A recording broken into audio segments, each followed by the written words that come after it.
Hey, it's Luke Miller here from potentialforchange.com. Big massive thank you for coming along to watch this video. I've had a bit of an interesting adventure trying to shoot this video. First I was in my house, you know, my family were around, and it was becoming a little bit hard to really get the video rolling. So I decided to take a walk, and as you can hear, there's a little bit of rain falling down right now. So I took a little trip down. I started to shoot a video, but the rain, it was too wet, my camera was getting too wet, so I decided to come to this little shelter that I like. It's a really beautiful spot that have a nice little river here.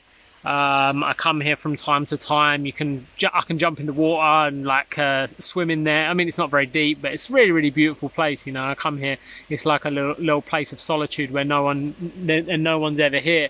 So I came to this place of solitude, and as you can probably hear now, there's a tractor that's a little bit close and digging up the mud over there. And I really feel like there's a lesson in this. There's a lesson of surrender. You know, it's like you can look to your external world to be perfect, for you to create your perfect work, your perfect masterpiece, whatever you want to call it.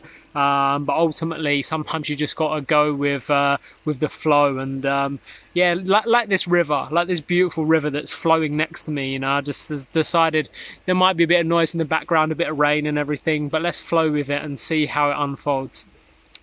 So I wanted to talk about the mind, the body and the spirit, and it's a really intricate connection between the mind, the body and spirit in human form, but also in like a bigger form. You know, we have like the microcosmic universe. You know, if I'm talking about myself, I can be a microcosmic universe. I can be a cell, you know, or a cell of a microcosmic universe. You know, like all the human beings, all the trees, these rivers, you know, the elements of the fire, the earth, water, all come together and make up the microcosm of this bigger universe, which are the planets, the solar systems, and life as we know it. You know, there probably is life that exists beyond life that we know it, but that's my role within the microcosm is I'm like a cell within that, and everything kind of makes up this beautiful dance of intricacies. So you can connect to this, you know, and I've found that there's been some really beautiful, profound things that have unfolded as a result of connecting to my own microcosmic universe. So my own microcosmic universe of my own mind, body and soul. I know that there's not really any my anyway, you know, like what does that even mean if I'm part of a larger whole? But ultimately we have our egoic construct as well, you know, which allows us to have individuality from the bigger picture. And I guess that's part of mind, you know, that's part of what, you know, if I'm going to talk about mind, body and spirit, is the ego. And the ego it has its perks, you know, it's not all bad. I know the ego gets a bit of a bad rep, but what the ego does is it allows us to have a sense of individuality, and a mastered ego allows us to have a sense of individuality while being in control of that individuality, if that makes sense, you know. So like if you think of like someone who had zero sense of self, you know, and they just saw everything as one, which is great, you know, it's okay to see everything as one, but you imagine that you just saw everything as one and there was no separation, you know, then, you know, in the world that we exist in now, you probably just walk into someone's house, you know, you need a bit of shelter, you'd probably just lay down on their sofa, you know, someone had food in their hand, you probably just go and take it out, you know. So it's like having a complete and utterly removed sense of self would lead to like kind of erratic behavior, you know. So we have self-consciousness as human beings. It's a very interesting process to have that self-consciousness, you know, so that we can be aware of what's going on and then have the ability to master that awareness, you know, master them animalistic desires and emotions while having awareness over them. And it's quite a tricky process, you know, because, you know, like how many people do you know that has their shit together? I mean, like seriously, it's, you know, it's, you know, people have bursts and, you know, like it's almost like a constant redefining process, you know, of like, you know, something's always coming up. but that's the mind element, and the mind also has the ability to visualize, and the mind has the ability for intellect and and rational thought, you know. So you can strengthen the mind through certain practices, which I'll get into in a little while. But I just wanted to share the nuts and bolts of the mind, body, and spirit connection.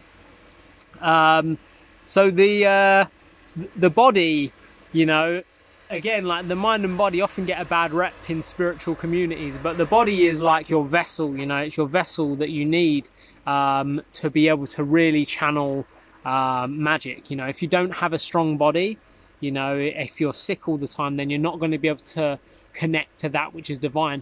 And it's really interesting because, you know, like, it's almost like we have to delve deep into like the matrix, because what's around us is all this nature, you know, all these constructs, you know, all these things that are created by this divine mind that's higher than us. Like, you can call that God or whatever you want to call it, but everything's here, right? We have the fruits, the nuts, the seeds, you know, the ability to move, the ability to love and feel and dip in water, light fire if we're cold, so on and so forth. And when we can actually tune into that, you know, tune into the silent whisper of what that means and when exactly that we need to do that, that's where real beautiful magic can happen. So that's the bodily aspect of this, you know. It's you know, and as I said, there's an intricate connection between the mind, the body, and the spirit. But if you have the mind right and the body right, they're very like the body is very three-dimensional, you know. Like the mind is like a go-between of the three-dimensional and the higher realms, you know. You can call it 4D, 5D, 6D, 7D, whatever, you know. Like, people have all kinds of names for it, you know. But like there's that's when you connect to the spirit, you know, the spirit of nature, you know. Like, there's a silent language that communicates with us,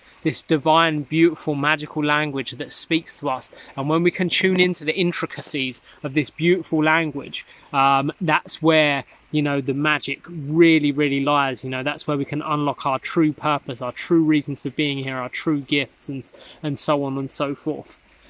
So the reason why I'm creating this video, and the reason why I'm creating a series of videos, is because I want to share some techniques for tapping into that, you know. I want to share a video series which is going to help you to connect to your body, connect to your mind, and this will help you to connect to your spirit by connecting to your body and your mind and tapping into that intricate, silent whisper that will guide you in the most beautiful and divine ways possible if you just take the time to listen to it, you know. If you take the time to be still, you take the time to be in nature, you take the time to, you know, just love without conditions and step into the magic, then true magic will happen. So if you just in the next video, I'm going to be sharing some yoga, some ancient yogic techniques, actually. You know, I share a lot of philosophy, but I want to